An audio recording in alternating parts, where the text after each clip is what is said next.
If you've ever driven across America at 3 a.m., you know truck stops never truly sleep. The lights stay on, coffee keeps brewing, engines never stop rumbling. But every long-haul trucker has one rule they rarely explain. If you pull into a truck, stop, and every driver is staring at the same empty parking space. Don't park there, because sometimes the truck that belongs there hasn't arrived yet. My name is Daniel. I've been driving 18-wheelers for nearly 15 years. I've crossed every state except Alaska. I've driven through blizzards, tornadoes, and deserts hot enough to melt tires. I've seen accidents that still wake me up at night. But nothing compares to what happened at a truck stop off Interstate 70 in western Kansas. This happened 4 years ago. I wish I'd never stopped. I was hauling frozen meat from Denver to St. Louis. It was late October. The weather forecast predicted heavy rain after midnight.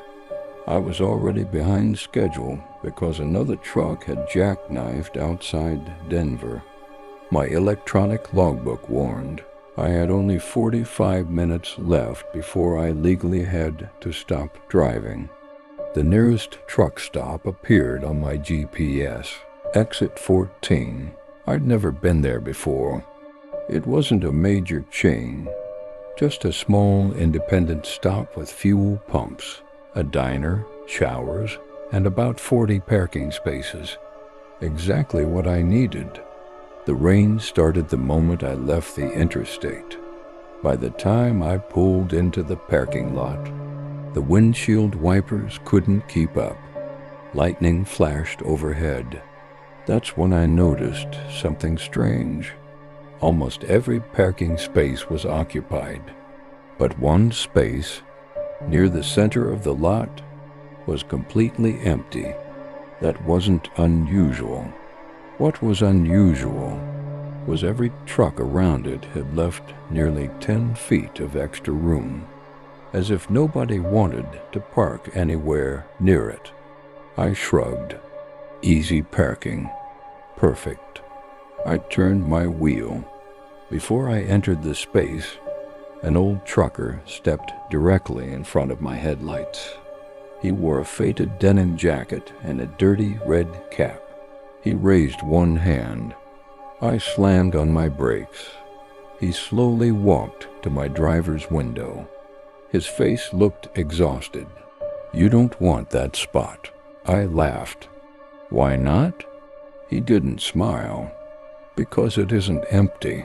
I looked again. It was completely vacant. "I think I'll be okay." He stared into the rain. "No, you won't." Then he walked away. Inside the diner, the atmosphere felt wrong. Nobody laughed. Nobody talked loudly. Even the television above the counter had been muted. The waitress poured coffee without asking. "You parking overnight?" "Yeah." She froze. "Which spot?" I pointed through the rain-covered window. Her face turned pale.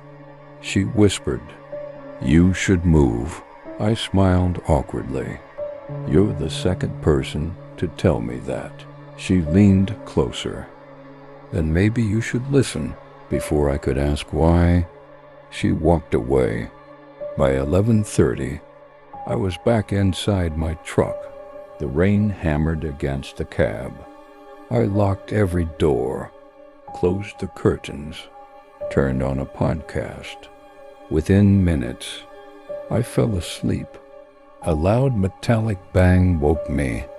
My dashboard clock read 2:17 a.m. Another bang. It sounded like someone striking my trailer with a steel pipe. I looked through the passenger window. Nothing. The rain had stopped. The parking lot looked silent. Then, someone knocked. 3 slow knocks. On my driver's door. I pulled back the curtain. Nobody. Another knock. This time on the passenger side. I grabbed my flashlight. Still nobody. Then the CB radio crackled. Static. More static. Then a voice. Move. I leaned closer. Wrong space. The transmission ended. I picked up the microphone. Who's there? Only static answered. Then every truck in the parking lot started their engines, one after another, without moving. The rumble echoed through the darkness. Headlights switched on. Not one truck pulled away. They simply waited. Facing me, I looked toward the diner. Its lights were off. The building looked abandoned. No cars. No employees. Nothing. Had everyone left? Impossible. Then I saw it, far beyond the fuel pumps. A pair of headlights. They weren't moving fast. They crawled toward the parking lot. No engine sound, just headlights. As they came closer, I realized something impossible. There was no truck attached, only headlights, floating, about 4 feet above the pavement. My heartbeat exploded. The headlights entered the lot. Every truck around me honked once. At exactly the same time, the floating lights stopped directly in front of my cab. The CB radio screamed with static. Then a voice whispered, "You're in my place." The temperature inside my cab dropped instantly. My breath turned white. The windshield frosted over from the inside. Then 2 enormous handprints appeared on the glass, pressed from outside. But there was nobody there, only darkness. Then the trailer behind me shook violently. The truck rocked left, right, left again, like someone gigantic was trying to flip it over. I hit the ignition. The engine refused to start. Again, nothing. Again, the battery was dead. Impossible. It had been running perfectly all day. The floating headlights drifted closer, closer, until they disappeared beneath my hood. The entire cab filled with the smell of diesel, mixed with something rotten, like wet earth from a grave. The CB radio came alive again. A different voice. An old man. Panicked. I never made it home. Then silence. Suddenly, my engine started by itself. I didn't touch the key. The steering wheel jerked hard to the left. The truck rolled backward on its own, straight out of the parking space. The floating headlights remained exactly where I had been parked. Then, an invisible semi-truck drove forward. I couldn't see it, but I heard every gear shift, every air brake release, every tire rolling across wet pavement. The headlights slowly vanished into the highway. Gone, just gone. The other truckers immediately shut off their engines. The parking lot became silent again. At sunrise, the old trucker knocked on my door. "You lived." I climbed down. "What happened?" He sighed. 20 years ago, a driver fell asleep coming off the interstate. He slammed into this truck stop, killed himself before he reached the parking lot. Every year, on the same night, he comes back looking for the parking space he never reached. I stared at the empty spot. Fresh tire tracks surrounded it, but none entered the center. The pavement there was perfectly dry, even after hours of rain. Before leaving, the waitress handed me a folded newspaper.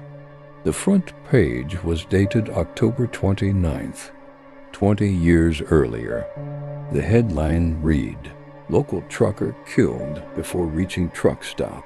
The accompanying photograph showed the wrecked cab. Painted on its door was the same company logo I'd heard on the ghostly CB transmission. I never drove through exit 14 again. I don't care if it adds 2 extra hours to every trip. Some truckers later told me they've seen the same empty parking space. Some say the floating headlights still arrive at exactly 2:17 a.m. Others say they never stop there at all, because the oldest drivers know something the rest of us don't. Sometimes the safest parking space is the one nobody wants. And if you ever pull into a lonely truck stop after midnight, and every truck seems to be avoiding one empty space, don't assume it's available. It might already belong to someone who's still trying to make it home. The end. That's for today. Subscribe Ghost Fair YouTube channel for more true horror stories. Goodbye.